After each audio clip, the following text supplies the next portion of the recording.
Good morning dear student.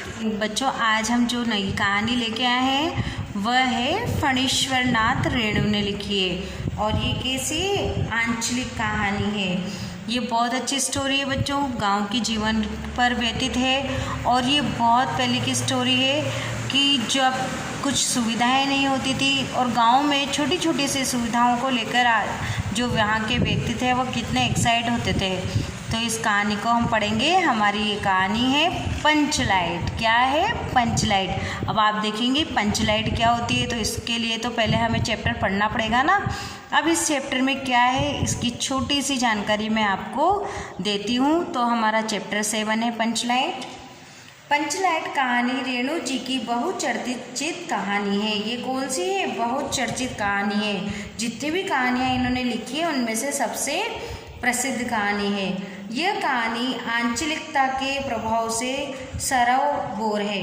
यह कहानी कथा वस्तु, संवाद तथा भाषा शैली तीनों दृष्टियों से विशिष्ट है। अब इसमें क्या है? कथा वस्तु और जो इनके संवाद है तथा इसकी जो भाषा शैली है वह तीनों दृष्टियों से विशिष्ट है, यानी कि अलग है। इस कहानी का आधार है जातीय प्रतिस्पर्धा। इस कहानी में मेन किसके बारे में बताया है? जो जातीय प्रतिस्पर्धा होती है उसके बारे में। गांव के एक टोले के पास पेट्रोमैक्स है तो दूसरे टोले के लोग भी पीछे नहीं रहना चाहते। जैसे बच्चों में होड़ रखती ना कि एक के पास कुछ चीज़ आ गई तो दूसरा भी उस चीज़ को चाहता है, उसी तरीके से एक गांव के टोले के पास, टोले यानी जो समूह रहता है बच्चों, जहाँ पर कुछ लोग रहते हैं उसको बोलते हैं गांव का एक समूह यानी टोला। उनके पास पेट्रोमैक्स है तो दूसरे टोले के लोग भी कहाँ पीछा रहना चाहते हैं, दूसरे टोले के लोग भी आपस में पैसा इकट्ठा करके पेट्रोमैक्स खरीदते हैं। अब पेट्रोमैक्स क्या होता है ये देखिए, इसे वे पंचलाइट कहते हैं। पेट्रोमैक्स क्या होता है बच्चों? पंचलाइट। अब पंचलाइट के बारे में हम इसमें पढ़ेंगे, तो आप इस कहानी को इंटरेस्ट से पढ़ें मेरे साथ साथ फिंगर पॉइंट करते हुए। दूसरे टोले में पंचलाइट जलाना किसी को नहीं आता। पंचलाइट किसी को भी दूसरे टोले में जलाना नहीं आता। दूसरी जाति की पंचायत वालों से केस जलवाना हेटी की बात होती है। अगर अपन किसी से बात नहीं करते और उससे काम करने की कहे तो क्या होता है? हेटी की बात होती है, यानी अकड़ की बात होती है। तभी वे अपनी जाति यानी अपने टोले के उस शहरी युवक से पंचलाइट जलवाते हैं। शहरी युवक जो थोड़े दिन शहर में रह के आ जाता है उसे कहते हैं शहरी युवक, से पंचलाइट जलवाते हैं, जिसे राह चलते फिल्मी गाना गाने के लिए टोले से बहिष्कार कर दिया गया था। बच्चों, इस कहानी में आपको थोड़ी थोड़ी हंसी भी आएगी। किस लिए बहिष्कार कर दिया था उसको? क्योंकि वह फिल्मी गाने गाता था। टोले की लाज रखने के कारण इसका यह अपराध भी क्षमा कर दिया गया। अब आते हैं हम मेन चैप्टर पे। ये तो हमने चैप्टर की जो मेन है वो पढ़ा है। अब चैप्टर को हम शुरुआत करेंगे, तो आप पेज नंबर 53 ओपन करें और मेरे साथ फिंगर पॉइंट करते हुए चलेंगे। यस। पिछले 15 महीने से दंड जुर्माने से पैसा जमा करके महतो टोली के पंचों ने पेट्रोमैक्स खरीदा। कौन सी टोली है बच्चों? महतो टोली। उनकी टोली का नाम क्या है? महतो टोली। उन्होंने क्या खरीदा? पेट्रोमैक्स खरीदा। अब पेट्रोमैक्स तो आप जानते ही हैं, मैंने बताया था ना पेट्रोमैक्स किसे कहते हैं? पंचलाइट को पेट्रोमैक्स कहते हैं। इस बार रामनवमी के मेले में गांव में सब मिलाकर 8 पंचायतें हैं। गांव में कितनी है? सब मिलाकर 8 पंचायतें हैं। हर एक जाति की अलग अलग सभा चट्टी है और अलग अलग जाति की अलग अलग सभा है। सभी पंचायतों में दरी, जाजम, शतरंजी और पेट्रोमैक्स है। और जितने भी सब पंचायत हैं उनमें सब में क्या है? दरियाँ हैं बिछाने के लिए, जाजम है, शतरंजी है और पेट्रोमैक्स है। पेट्रोमैक्स जिसे गांव वाले पंचलाइट भी कहते हैं। पंचलाइट खरीदने के बाद पंचों ने मेले में ये तय किया 10 रुपये जो बच गए हैं इससे पूजा की सामग्री खरीद ली जाए। उन सब ने क्या करा था?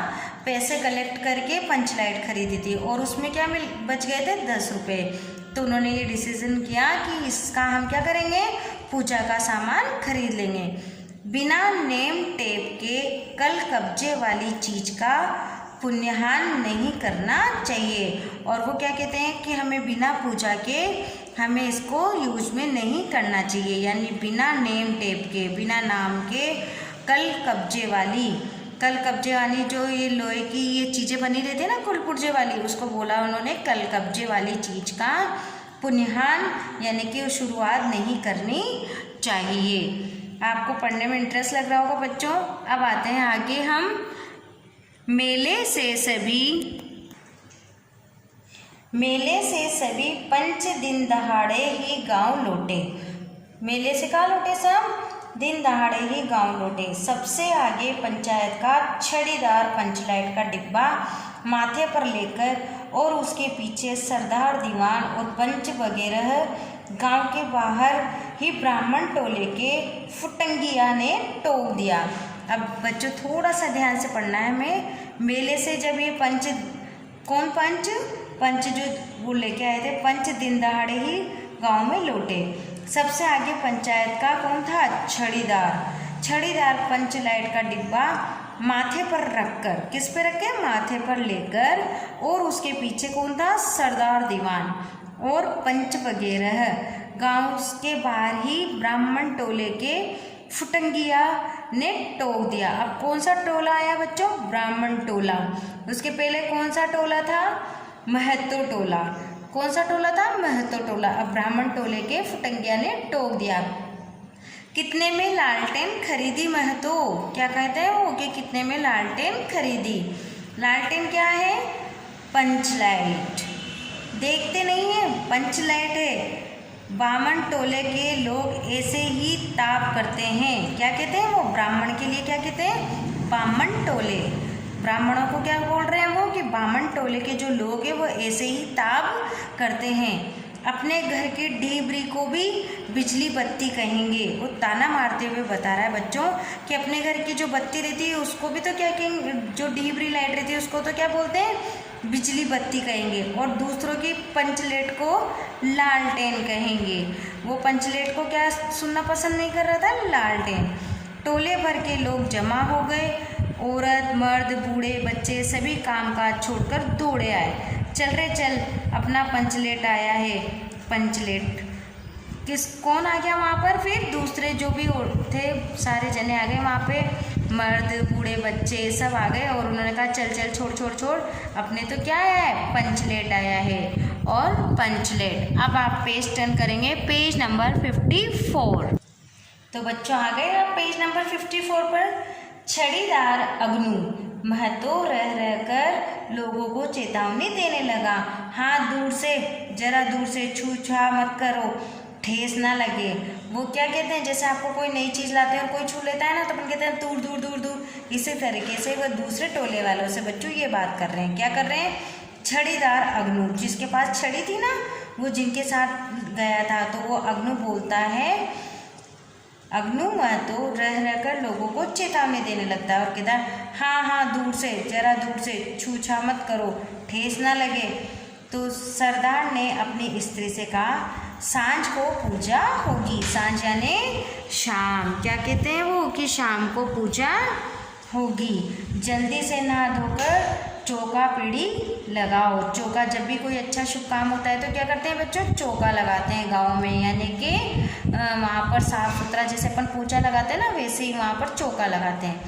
टोले की कीर्तन मंडली के मूल गेग ने अपने भक्तिया पंचों को समझाकर कहा, देखो आज पंचलेट की रोशनी में कीर्तन होगा। बेताल लोगों से पहले ही कह देता हूँ, आज आखिर धरने में टेढ़ बेड़ हुआ तो दूसरे दिन से एकदम बेकार।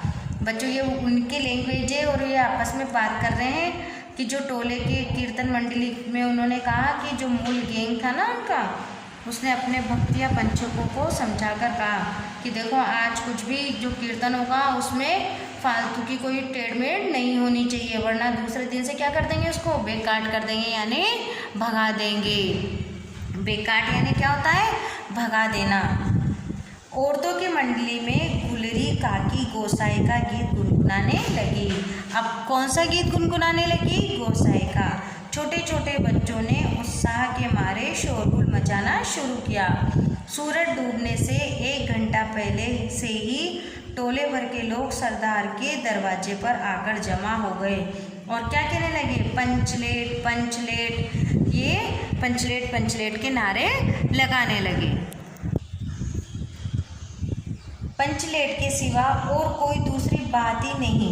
क्या कह रहे थे सब? पंचलेट पंचलेट पंचलेट के अलावा तो उन्हें कोई और दूसरी बात ही नहीं समझ में आ रही थी। सरदार ने गुड़गुड़ी पीते हुए, गुड़गुड़ी की क्या होती है? हुक्का। गुड़गुड़ी पीते हुए दुकानदार से पहले ही सुनाया, पूरे 5 कौड़ी यानी 5 रुपये। मैंने कहा कि दुकानदार साहब ये मत समझिए कि हम सब लोग एकदम देहाती हैं। बच्चों ये वो अपने बारे में बता रहा है जब वो पंचलेट खरीदने गया था।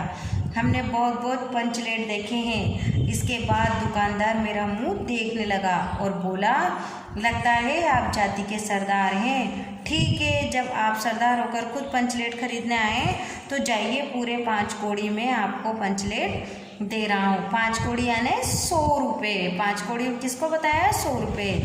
तो उसने अपनी तारीफ करते हुए सरदार ने बताया। दीवान जी ने कहा, अलबत्ता चेहरा परखने वाला दुकानदार है। क्या बताते हैं वो? कि वह जो है वो चेहरा परखने वाला दुकानदार है। क्या बताते हैं दीवान जी? दीवान जी कहते हैं कि अलबत्ता वह चेहरा परखने वाला दुकानदार है। दुकान का ये नौकर पंचलेट का बक्सा नहीं देना चाहता था। मैंने कहा, देखिए दुकानदार साहब, अब ये दीवान जी अपनी बात बता रहे हैं। मैंने कहा, देखिए दीवान साहब, ये बिना बक्सा पंचलेट कैसे ले जाएंगे? दुकानदार ने नौकर को डांटते हुए कहा, क्या रे दीवान जी के आगे धूल देख खेल रहा है? धूल खेलता है, अपन कहते हैं ना धूल झोंकना, तो उसने क्या कहा? धूल खेल करता है, दे दे बक्सा। टोले के लोगों ने अपने सरदार और दीवान को श्रद्धा भरी निगाहों से देखा। जब सरदार ने अपनी बात बताई और किसने? दीवान ने अपनी बात बताई, तो सब लोगों ने उनको श्रद्धा की निगाहों से देखा।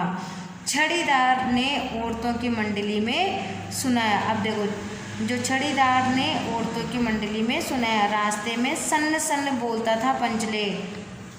अब जब सब उसको श्रद्धा की निगाहों से देख रहे थे तो क्या हुआ? छड़ीदार है, उसने औरतों की मंडली में सुनाया। उसने औरतों की मंडली में बताया, जहाँ औरतें बैठी थी ना वहाँ, कि रास्ते में कैसे बोलता है ये? सन्न सन्न बोलता है ये पंचलेट। और अब आगे देखिए बच्चों, रुदल शाह बनिए कि दुकान से 3 बोतल किरासिन तेल लाया। अब रुदल शाह बनिए कि बता रहे हैं वो कि कितने बोतल कैरोसिन लिया उन्होंने? 3 बोतल। तो उनकी लैंग्वेज देखिए, 3 बोतल किरासिन तेल लाया। और सवाल पैदा हुआ कि पंचलेट कौन जलाएगा? ये है हमारा पंचलेट। तो देखिए बच्चों, आप ये अब कल हम इस कहानी को पूरा करेंगे। आप यहाँ तक इस चैप्टर को पढ़ेंगे। कल हम पढ़ेंगे पेज नंबर 55 और पेज नंबर 56। अच्छी लगी बच्चों ये कहानी? तो कल हम इसके आगे का पढ़ेंगे। Thank you.